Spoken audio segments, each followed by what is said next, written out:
કેતન ઇનામદાર આજે CR પાટીલ સાથે બેઠક કરવાના છે। ગાંધીનગર જવા રવાના થયા છે કેતન ઇનામદાર। રાજીનામું આપીશ અને પાર્ટીમાં જ રહીશ।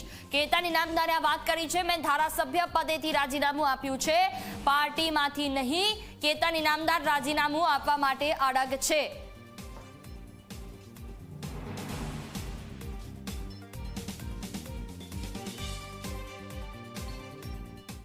પપ્પુભા અમારા મિત્ર છે, મારા વડીલ છે અને પપ્પુભાઈ પણ અમારા પ્રભારી અને મારા મિત્ર છે।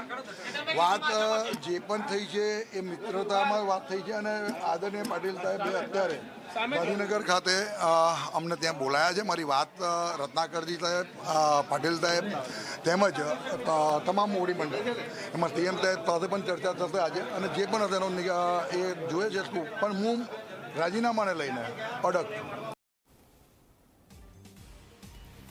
વધુ માહિતી સાથે સંવાદદાતા રવિ અગ્રવાલ વડોદરાથી અમારી સાથે જોડાયા છે। જી રવિ, કેતન ઇનામદાર તેમણે કહ્યું કે હું રાજીનામું આપવા માટે અડગ છું। હકુભાઈ તેમની સાથે વાતચીત કરી, તેઓ ગાંધીનગર જવા માટે માની ગયા છે, પણ રાજીનામું પાછું લેવા માંગશે કે કેમ તે હજી સુધી સીધી રીતે નથી દેખાઈ રહ્યું। શું તેમની અંતિમ પ્રતિક્રિયા અત્યાર સુધી સામે આવી અને તેમના કાર્યકર્તાઓની પણ? બિલકુલ જોઈ, સૌપ્રથમ તો હું એમના જે માતા અહીંયા બેઠા છે, એમના દીકરી અહીંયા બેઠા છે, તેમના પરિવારના સભ્યો અહીંયા બેઠા છે, એમના માતાજી સાથે વાત કરવાનો પ્રયાસ કરીશું। પહેલાં તો તમારી પહેલી પ્રતિક્રિયા કે કેતનભાઈ ધારાસભ્ય છે અને રાજીનામું આપી દીધું છે અને ગાંધીનગર હવે જવા માટે નીકળ્યા છે, શું કહેશો? તમારી સાથે કોઈ વાતચીત થઈ હતી આપતા પહેલાં રાજીનામું? ના, નથી થઈ, મારા જોડે કોઈ વાત નથી। તો આ નિર્ણયને તમે કઈ રીતે જોઈ ગયો? આ નિર્ણયને કઈ રીતે જોઈ રહ્યા છો તમે? બસ એ જે કરે ફાઇનલ, એના મનને જે ધાર્યું હશે એ કરશે। તમારા આશીર્વાદ પણ લીધા છે? હા, અમારા આશીર્વાદ એના જોડે જ છે, મારા સ્વામી દાદા એની જોડે જ છે, એ આગળ અમે પાછળ। શું કહેવું, CR પાટીલને મળવા ગયા છે, પરંતુ એક વસ્તુ કહી રહ્યા છે કે રાજીનામું પણ પાટીલને મળવા જાય કે કોઈ પણ ગમે તેને મળવા જાય, પણ જે ભગવાન સ્વામી દાદાએ ધાર્યું હશે એ થશે। આ નિર્ણયથી તમે ખુશ છો એમના? હા, હું ખુશ છું, એ ખુશ તો હું ખુશ, એ જે કરે ફાઇનલ। આવું નિર્ણય લેશે કોઈ દિવસ વિચાર કર્યો તો? હા, વિચાર કરીએ છીએ, આપણો છોકરો છે, કોઈક આપણને વાત તો થાય ને। તમે ઈચ્છો છો કે રાજીનામું પરત લઈ લેવું જોઈએ એમને?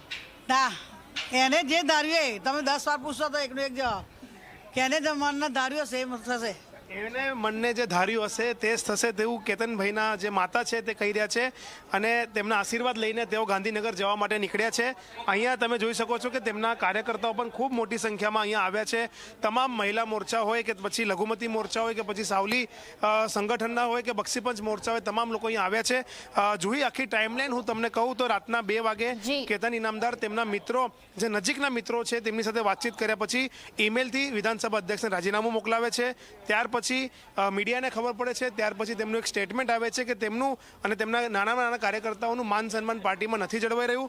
બહારથી આવેલા જે લોકો છે તેમને વધુ મહત્વ આપવામાં આવી રહ્યું છે, જે પાર્ટીના લોકો છે તેમને કોઈ યોગ્ય સ્થાન આપવામાં નથી આવી રહ્યું। સાથે જ તેઓ કહી રહ્યા છે કે આત્મસન્માનના ભોગે તેમને ધારાસભ્ય પદ નથી જોઈતું અને તેના કારણે તે રાજીનામું આપવા માટે મક્કમ છે। ત્યાર પછી રાજેશ પાઠક તેમને સમજાવવા માટે આવે છે, હકુબા તેમને સમજાવવા માટે આવે છે, બંને વચ્ચે ત્રણેય વચ્ચે બેઠક થાય છે। તેના વચ્ચે રાજેશ પાઠક જે CR પાટીલ, હર્ષ સંઘવી અને મુખ્યમંત્રી ભૂપેન્દ્રભાઈ પટેલ સાથે તેમની વાતચીત કરાવે છે અને વાતચીત કર્યા પછી હવે નક્કી એવું થાય છે કે ગાંધીનગર CR પાટીલને તેમને મળવા જવાનું છે।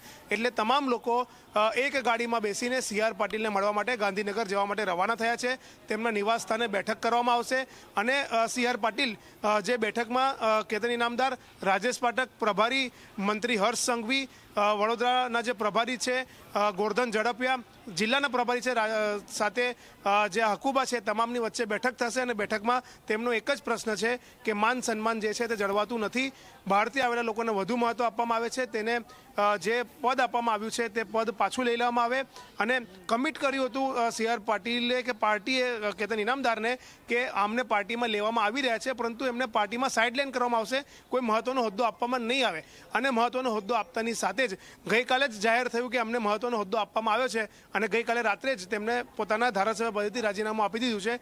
ત્યારે કેતનભાઈના સમર્થનમાં અંદાજિત 200થી પણ વધારે લોકોએ સાવલીના તમામ જે નગરપાલિકા, જિલ્લા પંચાયત, તાલુકા પંચાયત, APMC, ડેરી, બેંક, આ તમામ જે હોદ્દા પર હતા તમામ લોકોએ રાજીનામા ધરી દીધા છે। ત્યારે જોવું રહ્યું કે પાર્ટી ડેમેજ કંટ્રોલ કરવામાં સફળ રહે છે કે પછી કેતન ઇનામદાર પોતાનું જે રાજીનામું આપ્યું છે તેના પર અડગ રહે છે, ત્યાં થોડીક જ વારમાં સ્પષ્ટ થઈ જશે। જી બિલકુલ, તમામ જાણકારી બદલ આભાર રવિ. અપડેટ માટે પાછા ફરીશું. કેતન ઇનામદારના રાજીનામા પર કોંગ્રેસ નેતા અમીર રાવતે નિવેદન આપ્યું. ચૂંટણી સમયે આ પ્રકારે રાજીનામાથી આશ્ચર્ય થાય છે.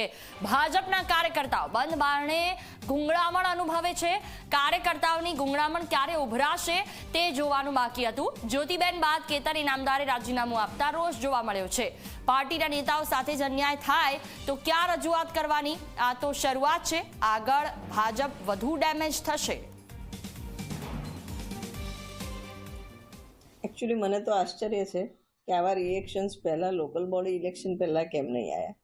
જે રીતના જ્યોતિબેન પંડ્યા વિસલ બ્લોઅર બન્યા અને ભારતીય જનતા પાર્ટીમાં જે ઉકળતો ચરુ હતો ને જે કાર્યકરોમાં અસંતોષ હતો અને એક જાતની ડિક્ટેટરશીપમાં જે કાર્યકરો ગુંગળામણ અનુભવતા હોય છે એ પાછલા બારણે તો અમે સાંભળતા જ હતા, પણ એ ચરુ ક્યારે બહાર ઉભરાશે જોવાની વાર હતી. બીજા પક્ષોના કાર્યકરોને નેતાઓને તોડીને લાવવાના, તેમને પોસ્ટ આપવાની, માન સન્માન આપવાનું ને કાર્યકરો જે વર્ષોથી મહેનત કરતા હોય, રાહ જોતા હોય, એને એક બાજુ અવગણના કરવામાં આવતી હોય કે એમના અધિકારો બીજાને